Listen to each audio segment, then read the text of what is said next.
Hello everyone, and welcome to Michael's Richard Game Reviews, and this week I'm reviewing MSR, Metropolis Street Racer.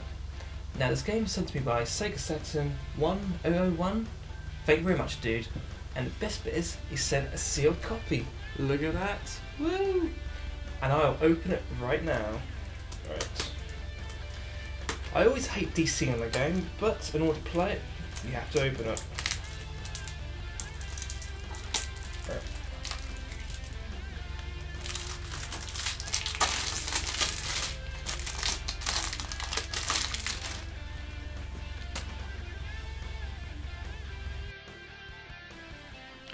Metropolis Street Racer. As far as I'm concerned, this is by far, hands down, the best racing game on the Dreamcast. Now, a bit about the game. It was made by Bizarre Creations. Now, it came out first in Europe in 2000 and came out in North America in 2001. Now, the funny thing about this game was, for European release, it was rushed. Sega needed this game to come out pretty much as soon as possible. Now, you've got to think about it. The Dreamcast had to be a success very quickly, and I imagine this game got kind of rushed a little bit. Now the first version that came out was bug-ridden. In Europe there were a total of about 3 revised versions of this game.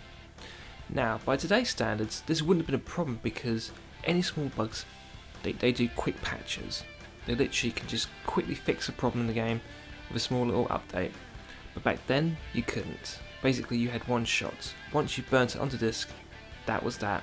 If you had a problem, you had to kind of either live with it, or they had to recall every single version of the game and then redo it. Okay, a bit about the game. You have 3 locations, London, Tokyo and San Francisco. And what's really interesting, right, is essentially it's just one track, but with different variations on it. Basically these take place in each of these cities, and different roads get blocked off, and you have something like about 262 tracks in total, which is, yeah, that is a lot. One of the interesting things about this game is the Kudos System. Kudos is everything in this game. It's what ultimately allows you to progress through the game. You get kudos for style, you get kudos for handling. If you finish a track without crashing, you get kudos. Kudos is awesome. Who doesn't like kudos? How you unlock cars in this game is by completing challenges. These are time challenges, and if you complete them, you get a car. So you haven't got to worry about money in this game, which is a pretty cool thing. Now, after this game was released, the Dreamcast unfortunately got discontinued, so they had to find a new platform to transfer the series to. Obviously they chose the Xbox. What was funny was, the project title for the game was Project Gotham Racing.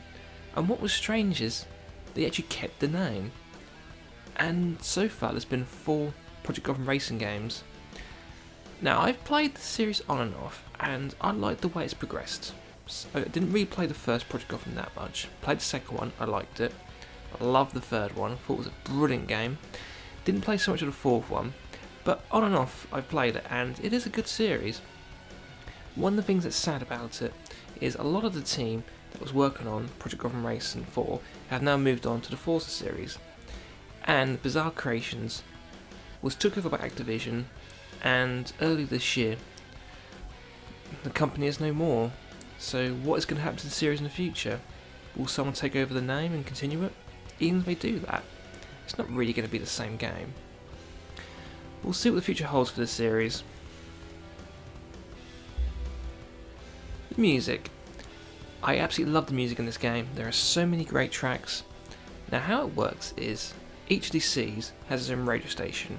So as you're playing through the game, the radio station is continuing in the background. You even hear adverts, music, people talking. Absolutely brilliant. It really does add something to this game. The graphics. Even to this day, the Dreamcast blows me away. I just think the machine was light years ahead of itself, and there wasn't that much difference between Dreamcast and the PS2. I mean, I think, yeah, halfway through the PS2's life, it really did show what it could do, and yeah, I think longevity-wise, Dreamcast didn't have that many years in it. I think it at least had a good 4 years in it to compete with the PS2, but I think once it got halfway through the PS2's life, yeah, they would have had to have thought about the next console by then.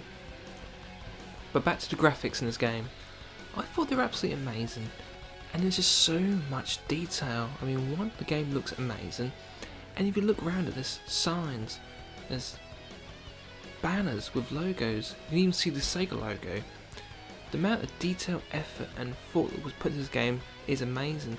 Not just that, but this game uses the internal clock in your Dreamcast, and that'll actually affect the time.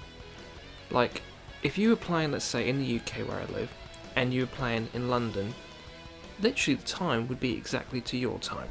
Or, if I was playing, let's say in, I don't know, Tokyo, it would play in relation to what the time was there. That's absolutely fantastic.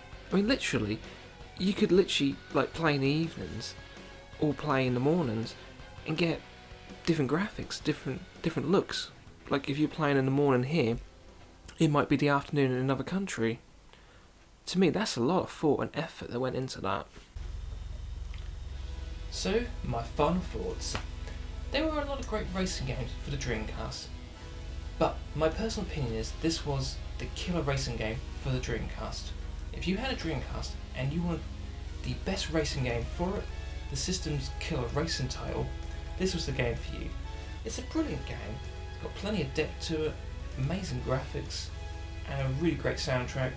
It's a definite must-have, and it's dead cheap. On eBay, you pick it up for a few quid. This game definitely gets the thumb of approval. I want to thank Sega Saturn 1001 for sending me the game. Thank you very much. I want to thank you for watching. Until next time, see you later.